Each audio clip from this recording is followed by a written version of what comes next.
Por essa razão, eu, Paulo, sou prisioneiro de Cristo Jesus por amor de vocês, gentios.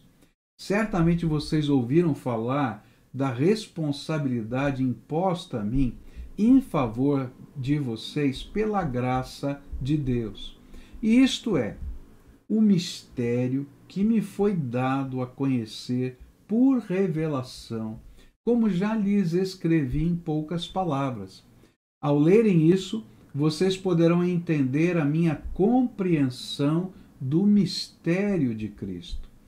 Esse mistério não foi dado a conhecer aos homens de outras gerações, mas agora foi revelado pelo Espírito aos santos apóstolos e profetas de Deus, significando que, mediante o Evangelho, os gentios são co-herdeiros com Israel, membros do mesmo corpo e coparticipantes da promessa em Cristo Jesus.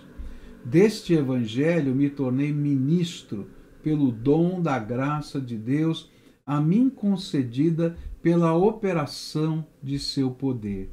Embora eu seja o menor dos menores de todos os santos, foi-me concedida essa graça de anunciar aos gentios as insondáveis riquezas de Cristo e esclarecer a todos a administração deste mistério que durante as épocas passadas foi mantido oculto em Deus que criou todas as coisas.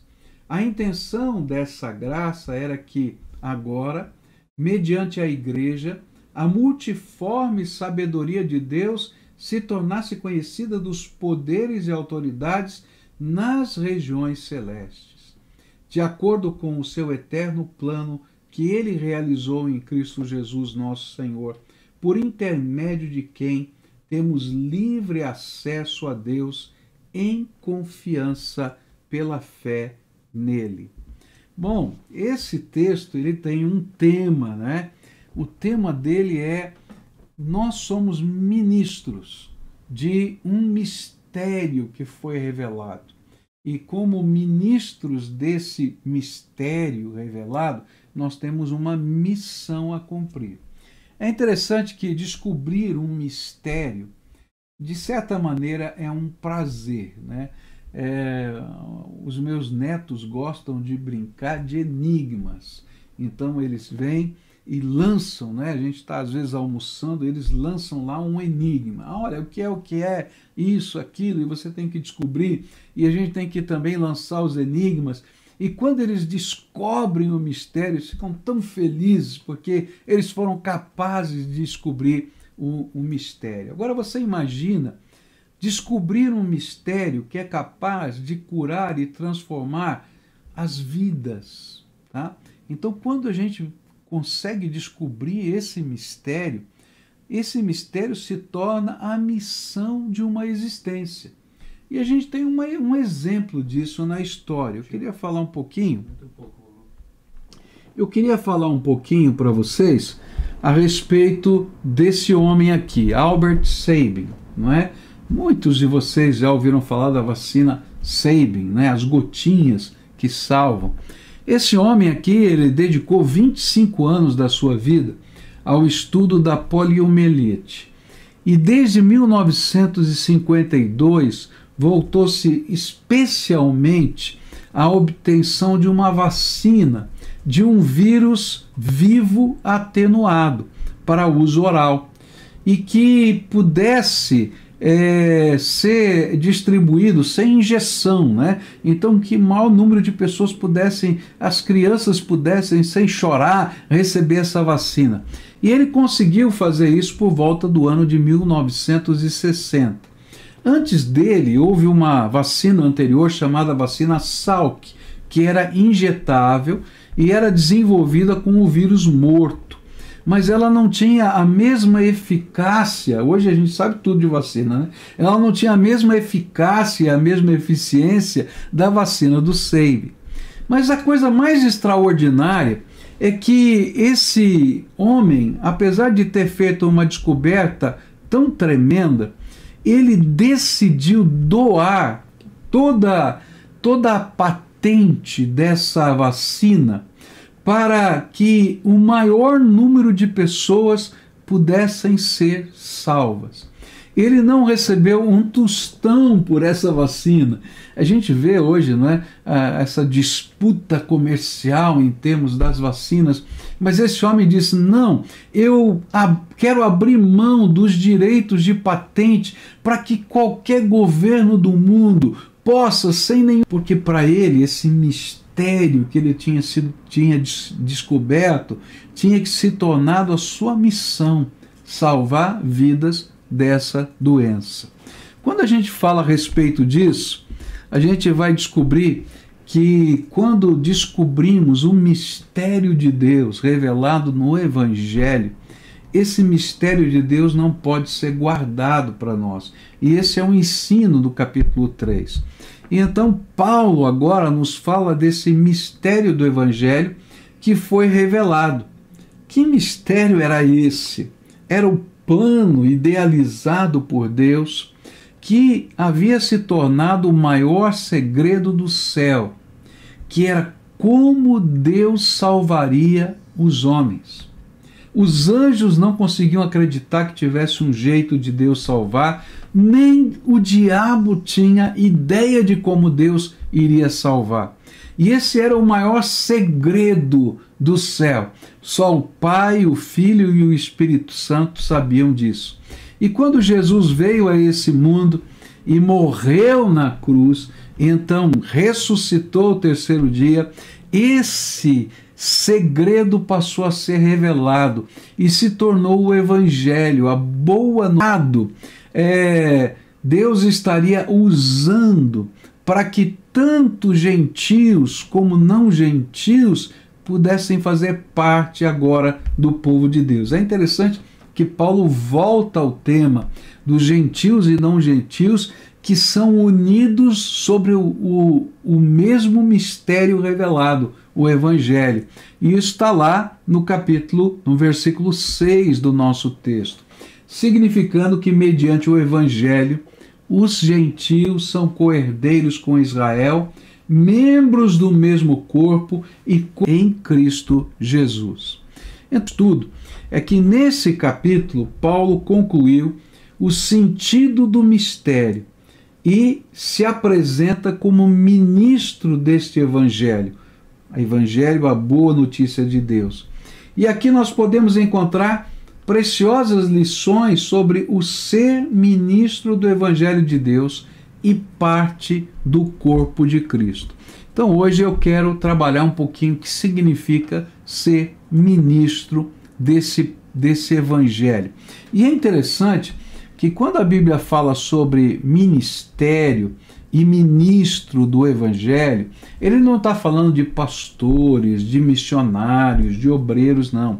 Ele está falando de todo o povo de Deus, porque todos nós, quando fomos salvos pelo Senhor Jesus, o Senhor nos encarregou de sermos ministros desse Evangelho, um antigo mistério que agora foi revelado. E aí a gente vai entender um pouquinho qual é o conceito, não é? Qual é o conceito de ministério? O que significa ser um ministro de Deus? Como é que isso funciona? Não é? Como é que a palavra de Deus descreve isso? E há 3 versículos aqui que nos ajudam a entender. Versículos 7, 8 e 9, onde diz assim: deste Evangelho me tornei ministro pelo dom da graça de Deus a mim concedida pela operação de seu poder. Embora eu seja o menor dos menores de todos os santos, foi-me concedida esta graça de anunciar aos gentios as insondáveis riquezas de Cristo e esclarecer a todos a administração deste mistério que durante as épocas passadas foi mantido oculto em Deus que criou todas as coisas. O que significa então a ideia de ministério? O que a palavra de Deus vai ensinar para a gente? A primeira coisa que a palavra de Deus vai ensinar a respeito de ser ministro é um conceito um pouco diferente do que a gente tem hoje, né, ideia, né, porque algumas pessoas, logo quando pensam em ministro ou ministério, comparam com o ministro ou ministério da República, por exemplo, e aí a gente fica pensando nas várias... No trabalho, é verdade, mas às vezes nas mordomias que envolvem essa ação. Mas quando a gente olha para o sentido bíblico do que é ser ministro, a gente vai aprender aqui nesse texto alguns conceitos importantíssimos. Ser ministro de Deus, em primeiro lugar, é isso aqui: servir a Deus a favor dos homens. Olha que coisa tremenda. Servir a Deus a favor dos homens. É interessante porque a palavra ministro, que nós traduzimos por ministro, no grego é a palavra diáconos, tá? E que significa servo, aquele que serve. Alguém que dentro da casa servia à mesa, que atendia aos membros da família em suas necessidades. E para ser ministro de Deus, significa que precisamos estar disponíveis para servir ao Senhor a favor das pessoas ao nosso redor. O ministério é, conectado com o Senhor, ser instrumento do amor de Deus a favor de seres humanos que estão ao nosso redor. Então, quando é que eu me torno um ministro de Deus? Quando Deus toca o meu coração e eu vou lá e cuido da minha vizinha que está doente. Quando eu preparo uma comida e sirvo aquela comida porque aquela família está precisando de ajuda por alguma razão. Ou quando, de alguma maneira, usando os meus dons e os meus talentos, eu abençoo pessoas com o meu serviço. O cristianismo não vê o ministério como algo contemplativo ou meramente técnico e impessoal, pois ele é administrar algo da bênção deste mistério que é o Evangelho, desse mistério que é o amor de Deus que fez com que Cristo tomasse o nosso lugar na cruz do Calvário. E isso já atingiu a nossa vida. E por causa disso, nós olhamos com os olhos de Jesus as pessoas que estão ao nosso redor, porque fomos enviados por Cristo, pelo Senhor, como ministros deste Evangelho. Então a gente serve a Deus olhando para as pessoas e abençoando as pessoas, tá? E aqui é interessante porque há uma coisa tremenda aqui que a gente pode aprender na palavra de Deus. É que quem não está disponível para servir não pode ser ministro de Deus. Olha, não adianta você ter um cargo na igreja, não adianta você ter uma posição, você ter sido eleito. Se você não estiver lá para servir, você está no lugar errado. Porque todo ministério exige do ministro que ele sirva em nome do Senhor e para a glória de Deus pessoas. E o conceito de liderança que Jesus vai ensinar para a gente é exatamente esse, é servir. Então é aquele que pega a bacia, como Jesus fez, e lava os pés dos seus discípulos. E é por isso que as parábolas que falam dos servos que se servem a si mesmos ou que enterram o seu dom são tão fortes, porque Deus fala de um juízo, porque não entenderam o significado desse mistério, desse evangelho, desse privilégio que Deus nos dá de sermos resgatados pelo seu amor. E aí então nós somos de uma maneira egoísta, guardamos só para nós a bênção e não queremos dividir essa bênção com o outro. Então a pergunta que eu tenho para você é: a quem você tem servido? né? Você de fato é um ministro de Deus? Então, quais são as pessoas que lhe vêm à mente que você de fato está servindo com o seu tempo, com a sua vida, com o seu sacrifício, não é?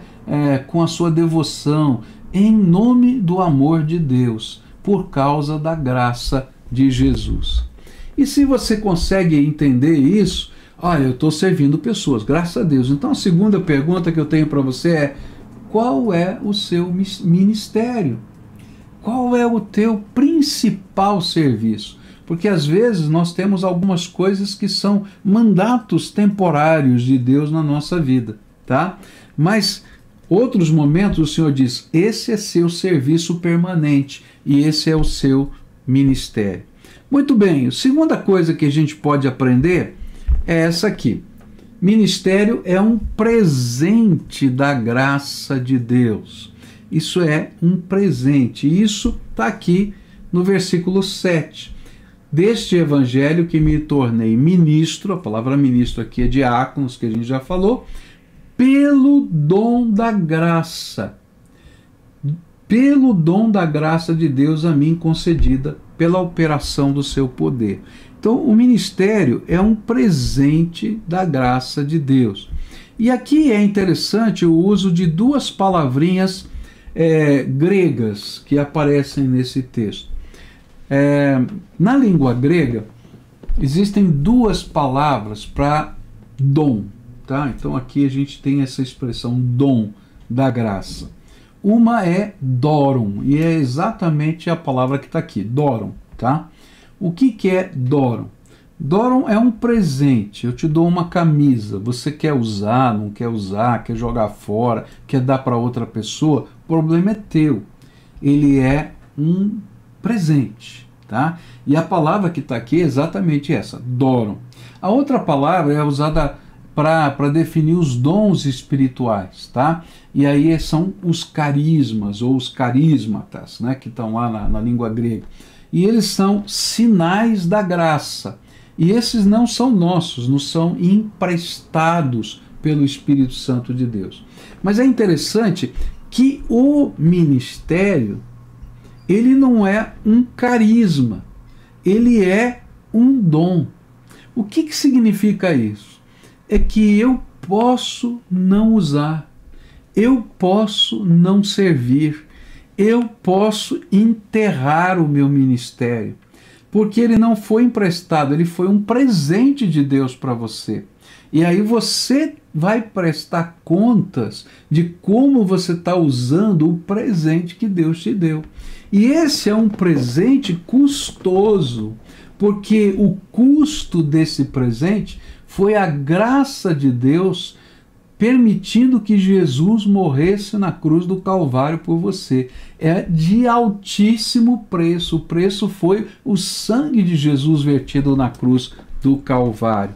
Então, que coisa séria, não é? Ele é um presente de Deus. Quando Deus coloca você em algum lugar, como servo de Deus, ministro da graça de Deus, ele está dando um presente também para as pessoas que estão lá. Ele colocou um agente da graça naquele lugar. E ele está convocando você para ser uma bênção. E às vezes essa bênção de Deus fica obstruída porque a gente não consegue servir as pessoas no poder da graça de Deus. Se eu não compreender que o meu serviço, meu ministério é um privilégio da graça, eu nunca serei um bom ministro. Se você não entender que Deus está te dando graça para você poder servir, se aquilo é uma obrigação, se aquilo é um peso na sua alma, e você não está entendendo que aquilo é uma bênção de Deus, é um privilégio, é um presente, então você nunca vai servir de bom grado e de bom ânimo em nome do Senhor. Tá? Há pessoas, por exemplo, que não entendem isso, e aí enterram os seus dons, enterram as suas habilidades, e perdem a bênção de ser um cooperador com Cristo, não é? Porque esquecem da missão que Deus lhe deu. Deus deu uma missão para você, você tem um propósito, Deus está abençoando a sua vida. Por isso, servir a Deus não pode ser peso, tem que ser prazer, privilégio, manifestação da graça divina, bênção que desfrutamos junto com outras pessoas. Servir a Deus a favor das pessoas é algo que nos permite não somente desfrutar da alegria de Deus, mas também ver Jesus nos olhos do nosso irmão. É interessante que esse é o tema de Mateus 25, quando perguntaram para Jesus, mas quando é que não fizemos essas coisas para o Senhor? Ele disse, quando vocês viram o pobre e não me deram, viram um pobre e não me deram roupas, né? Quando viram alguém com fome e não deram alimentos, porque quando a gente vive um ministério nesse sentido, que é um presente de Deus, a gente vê nas pessoas Jesus, e em nome de Jesus a gente faz a sua obra. A minha pergunta é, como é que você vive o seu ministério? Ah, pastor, está pesado demais, está difícil demais. Então, querido, você não está entendendo a bênção que Deus está te dando de ser ministro desse mistério que os anjos queriam saber o que era e não puderam, mas que Deus revelou de uma maneira tão soberana e tão maravilhosa para cada um de nós. Terceira coisa que a gente vai aprender aqui sobre o significado do ministério. O significado do ministério é ser energizado, ou uma palavra nova hoje, empoderado pelo Espírito Santo de Deus, pelo poder de Deus. E isso fica claro nas Escrituras Sagradas, nessa última frase do versículo 7, onde diz assim, né? Pelo dom da graça de Deus a mim concedida pela operação do seu poder. Essa palavrinha que está aqui, operação, na língua grega ela é energêmata, tá? E de onde vem a nossa palavra portuguesa, energia, tá? E ela poderia ser traduzida por energia, pela força, pela energia do poder de Deus. E o que é que o Senhor está ensinando? O que é que Paulo está, através do Espírito Santo, nos ensinando? É que enquanto servimos a Deus a favor dos homens, o poder de Deus energiza as nossas vidas. Eu sei que tem muita gente que gostaria de viver experiências com o poder de Deus. E alguns até estão buscando essas experiências no poder de Deus. Mas uma coisa que eu tenho aprendido na minha vida é que as experiências no poder de Deus não são shows pirotécnicos em que eu paro para contemplar. Elas são moveres da graça, do poder do Espírito Santo, que atuam na vida desses ministros, para que a obra que Deus propôs em seus corações possa ser realizada, possa ser autenticada pelo poder, pelas manifestações do poder de Deus. E aí a gente vai ver o poder de Deus tomando forma concreta na vida de quem serve, de quem está no exercício da missão. A gente vai ver os milagres de Deus acontecendo porque nós estamos cumprindo o propósito de Deus e de maneira sobrenatural Deus começa a derramar a sua graça. O interessante é que Paulo tinha consciência de que não era a formação rabínica que ele tinha, ou quem sabe toda a sua teologia, que o preparara para o exercício do ministério. Na verdade, esta formação o fizera sentir-se como o menor de todos os santos, de todos os cristãos. E ele disse isso no versículo 8, onde está escrito assim: embora eu seja o menor dos menores de todos os santos, foi-me concedida esta graça de anunciar aos gentios as insondáveis riquezas de Cristo. Eu hoje confesso para você que eu tenho alguns problemas na minha mente, né? Tem algumas pessoas que se intitulam teólogos, pensadores cristãos, filósofos cristãos, E eu não vejo na palavra de Deus um chamado para isso. O que eu vejo na palavra de Deus é que Deus chama mestres, que Deus chama pastores, que Deus chama pessoas que estejam engajadas no propósito do ministério. E quando a gente se desvia do propósito que é o ministério, isso às vezes se torna obstáculo e não bênção.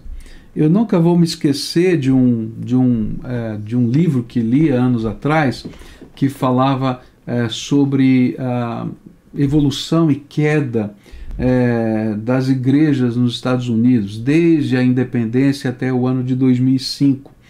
E ele fez uma análise de uma das igrejas evangélicas nos Estados Unidos, especificamente a Igreja Metodista, e nessa igreja ele disse, olha, no século 18 e 19, essa igreja foi a maior igreja dos Estados Unidos, a que mais ganhou pessoas para Jesus, a que mais batizou e assim por diante. Mas ela sofria uma crítica, a crítica de que eles não eram profundos na doutrina. E então eles importaram os teólogos da Alemanha, e esses teólogos introduziram no pensamento daquela denominação as teorias, das teologias que não acreditavam mais nos milagres, que não acreditavam mais no poder da oração, que não acreditavam mais em tantas coisas. A própria Bíblia passou a ser questionada, chamado de liberalismo teológico. E poucos anos depois, aquela denominação vem caindo, e hoje é uma das menores nos Estados Unidos. Num relatório publicado pelo jornal daquela denominação, eles profetizaram que se não houver nenhuma mudança de perfil na Igreja Metodista Americana, no ano de 2040, ela vai fechar suas portas. Isso é uma notícia de uma pessoa lá, de um estudioso de lá. Não sei se é verdade ou não. Mas o que eu quero dizer é o seguinte, não tem sentido ser menos do que ministro de Deus. Porque qualquer dom, qualquer talento que Deus tem nos dado tem que ser uma bênção na vida das pessoas e tem que ser energizado pelo poder do Espírito Santo de Deus. E quando a gente vive essa bênção de poder fazer a obra de Deus no poder do Espírito Santo, a gente vai deixar um legado, uma marca por onde a gente passa. O legado de que pessoas foram tocadas, abençoadas, transformadas pelo poder de Deus. Minha pergunta para você é, você quer experimentar o poder de Deus na sua vida? Então sirva, coloque a sua vida no altar e deixe o Espírito Santo usar você para a glória dele. Abençoe pessoas, cuide de pessoas, leve o evangelho para pessoas, compartilhe a mensagem da fé. Porque aí a gente se torna as mãos do Senhor agindo na terra e revelando o seu poder aos homens. Uma quarta característica, ou uma quarta definição do que é ser ministro, não é? Ou o que é ministério, a palavra de Deus vai ensinar para a gente. E nesse sentido é isso aqui, ajudar a todos conhecerem o que era um segredo, mas que se tornou a suprema graça. Então, qual é o nosso papel agora como ministros? Há uma missão especial que todos que têm qualquer dom precisam cumprir. Há coisas que eu posso fazer, são coisas que têm a ver com meus dons, mas há uma que faz parte de todo tipo de ministério, é comunicar que Jesus é a nossa esperança e a nossa salvação, que Ele é a resposta. Nós estamos preparando uma campanha agora na igreja, daqui a pouco vamos lançar, onde eu vou desafiar você a usar as suas redes sociais, apresentando pequenos vídeos que a gente está produzindo, que vai dizer exatamente isso. Olha, está procurando resposta para isso? E aí virão vários assuntos. e eu vou dizer para as pessoas vão estar testemunhando. Eu tenho a resposta. Se você quiser saber, clica aqui. E aí eles vão mudar para um outro lugar. E ali eles vão ouvir o testemunho. Jesus foi a resposta na minha vida. E eu queria desafiar você a ser aquele que, não importa qual seja o seu ministério, mas que esteja anunciando que Jesus é a resposta. Isso vem no versículo 9 que a gente leu, que diz assim: e esclarecer a todos a administração deste mistério, que durante as épocas passadas foi mantido oculto em Deus, que criou todas as coisas. Qual é o papel do ministro, então? É esclarecer a todos a administração deste mistério. Ser ministro de Deus é ajudar as pessoas a compreenderem a graça de Deus em Cristo Jesus. Todo ministério deve ajudar a conduzir pessoas a Jesus. Então não importa se você canta no coro, se você toca guitarra, você tem que levar pessoas para Jesus, porque a essência do ministério é levar pessoas para Jesus, é mostrar o caminho da salvação. Então aqui eu tenho algumas perguntas para você. Você já levou alguma pessoa para Jesus? Olha, tem gente que nunca levou ninguém para Jesus. Tem alguma coisa errada. Por quê? Jesus ensinou: a boca fala do que o coração está cheio. Pensa nisso. Se você já levou, tá? Quanto tempo faz que você não leva ninguém a Jesus? Ah, lá nos 1900, sei lá quando, tá? Eu levei alguém para Jesus. Querido, tem mais, tem gente pertinho de você que está precisando da graça de Deus. Eu me lembro de um senhor, membro da minha igreja em São Paulo, e esse senhor já era um ancião, mais de 80 anos de idade, e ele tinha sido um dos fundadores daquela igreja em São Paulo. E todos os dias de manhã ele ficava numa esquina. E eu morava ali perto, era um garoto, e eu passava ali, e ele já estava aposentado, ele estava na esquina. E eu perguntava para ele: mas por que o senhor está aqui todo dia? Ele falou assim: porque hoje eu ainda não falei para ninguém de Jesus. E eu só vou embora daqui quando eu falar pelo menos para uma pessoa que só Jesus Cristo salva. Aí passava alguém e ele chamava, pedia uma informação, que horas era, tal, pegava um folhetinho do bolso e dizia: sabe por que eu estou parado aqui? Porque Deus me mandou dar uma mensagem para você. E sabe o que é tremendo? É porque aquele senhor idoso, que tinha já muitas dificuldades, ele não deixava passar um dia sem falar para pelo menos uma pessoa a respeito de Jesus. E queria terminar a respeito do ministério, que o nosso tempo já está terminando aqui, não é? E esse último conceito que eu queria colocar é que ministério significa, através da nossa vida, publicar as insondáveis riquezas de Cristo. E aí a Bíblia vai nos dizer que nós nos tornamos uma carta viva. E aqui na parte final do versículo 8 ele diz assim: anunciar aos gentios as insondáveis riquezas de Cristo. Quando eu estou exercendo o meu ministério e a minha vida está abençoando a vida de alguém, a gente está anunciando aquilo que Jesus já fez por nós, nós revelamos, nós encarnamos, nós nos tornamos a mensagem. E as riquezas de Jesus estão estampadas na nossa vida. E a beleza de Jesus está estampada na nossa vida. E aí as pessoas começam a conseguir perceber algo novo a respeito de Jesus.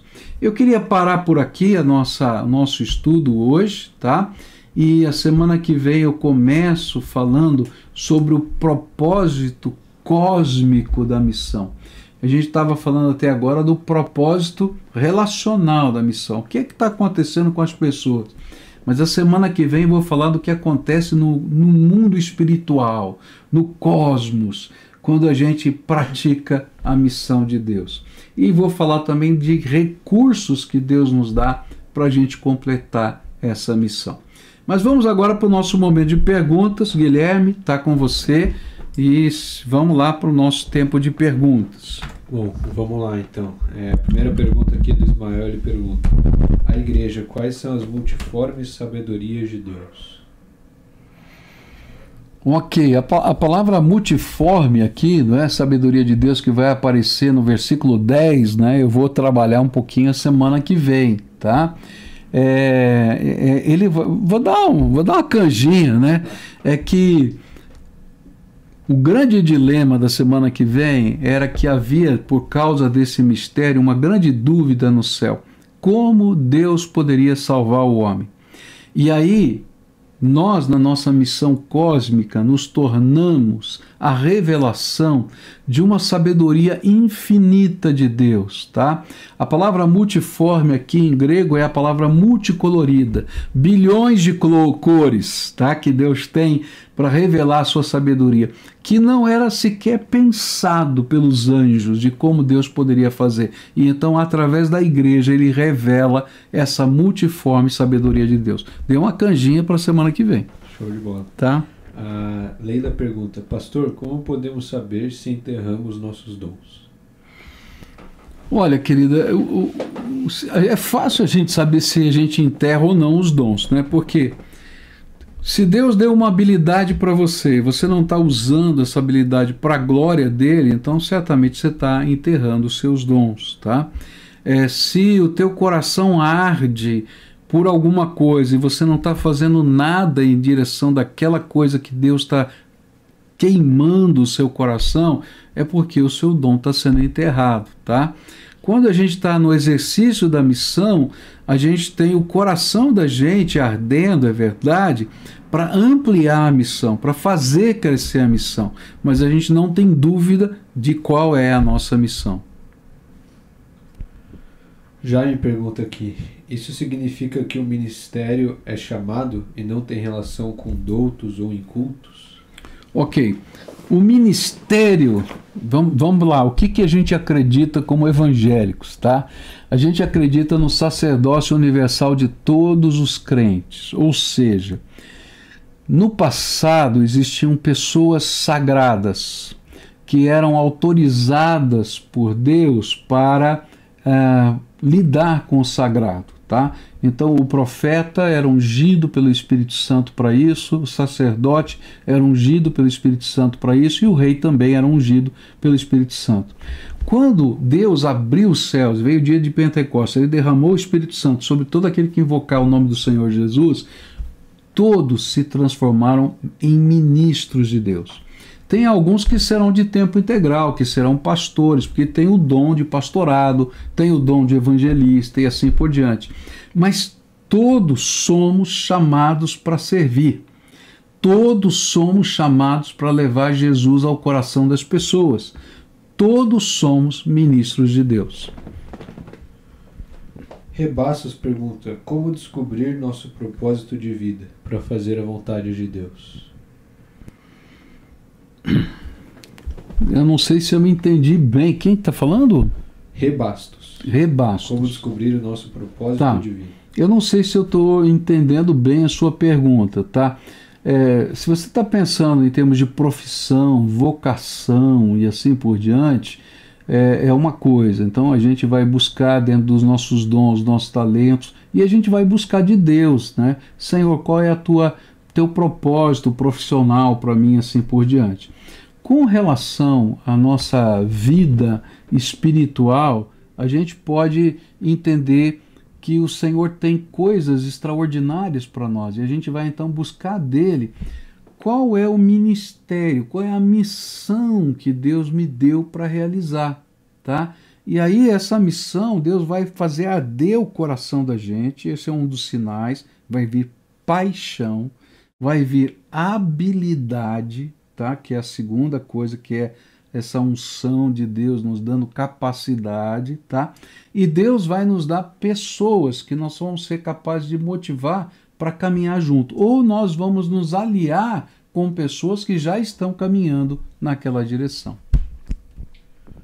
A Cristina está perguntando aqui, qual é outra palavra para dom? Você falou que tinha dorum, e qual que era Então, outra? dorum é presente, dádiva, tá? E a outra é carisma, tá? A palavra carisma quer dizer sinal da graça. São os dons espirituais, são carismas. Eles são sinais da graça, um derramar da graça que não nos pertence, pertence a Deus. Ele é dado para o exercício da missão. Ele é emprestado pelo Espírito, é colocado na nossa vida pelo Espírito para o exercício da missão. A Cléson Thiago pergunta, pastor, quando não exercemos esse ministério por vários motivos, perdemos o chamado? O chamado não se perde, ele está ardendo dentro de você. O que vem é tristeza, né? E o que vem também é no dia do juízo, a gente vai ter que prestar contas, porque lembra da parábola dos talentos, né? Que cada um, Deus deu vários talentos, ele diz, olha, eu vou tirar de você porque você é improdutivo. Então, o que acontece é o seguinte, no contexto do reino, ele está dizendo, olha, exerce a missão que eu vou te dar mais. Exerce o que é possível você exercer na missão e eu vou te dar mais. Eu nunca me esqueço de uma vez que fui pregar numa determinada igreja, e aquela igreja estava dando um presente. Naquela época era uma grande novidade para uma senhora que estava totalmente paralisada, ela só se mexia a cabeça. E ela tinha pedido para a igreja um presente.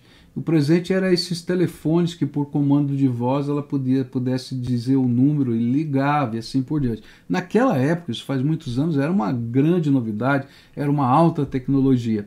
E a gente foi entregar aquilo na casa da mulher. A mulher estava muito feliz, porque ela tinha feito uma mesinha, colocado em cima dela e uma lista telefônica. Naquele tempo ainda tinha lista telefônica, hein? E ela começava a ligar número por número. E ela dizia, Deus me mandou orar por você. Você permite que eu ore? Então, depois da oração, ela dizia, quero te dar uma mensagem. E aí anunciava o evangelho. E ela passava o dia fazendo isso.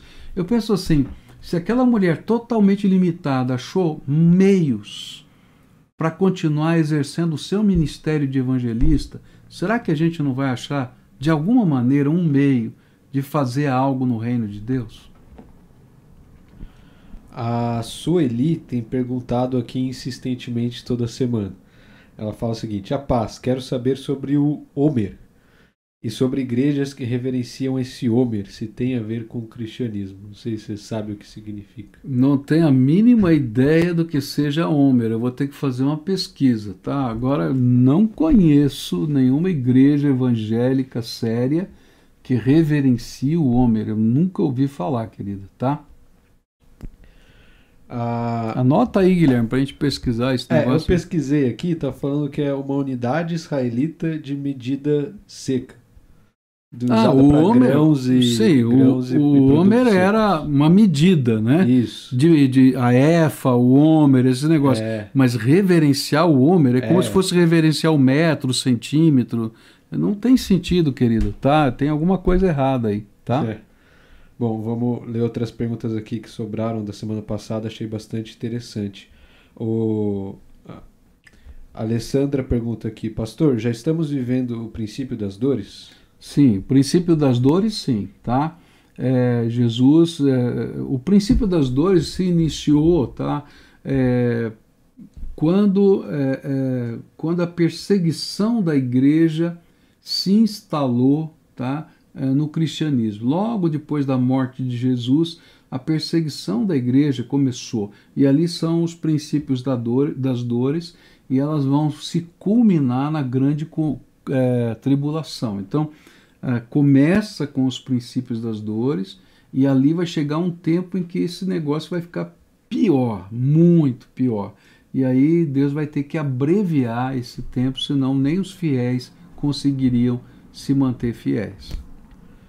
O Cides Pinheiro pergunta aqui, o que quer dizer trazer do alto a Cristo? Conforme Romanos 10,6, é um sinônimo de ir para o céu? Eu teria que ler aqui o texto, porque eu não estou lembrado do texto, querido, tá? Deixa eu abrir aqui, Romanos. Capítulo 10, versículo 6. Tá. Deixa eu abrir aqui o meu aplicativozinho aqui tá carregando a biblioteca aqui. Já vou abrir aqui. Romanos 10. Isso, 10, capítulo 10, versículo 6.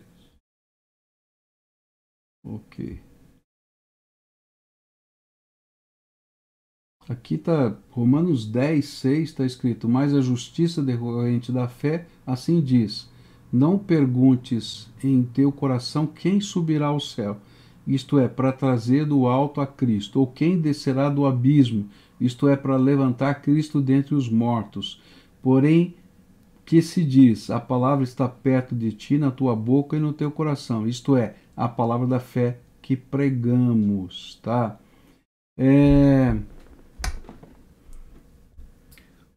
Ok, o que Paulo está ensinando aqui, tá, nesse texto de Romanos, ele está fazendo uma comparação entre a lei, tá, o período de Moisés, tá, e a lei, dizendo que a lei não é capaz de justificar, de salvar. E ele diz: olha, tem algumas perguntas que não funcionam.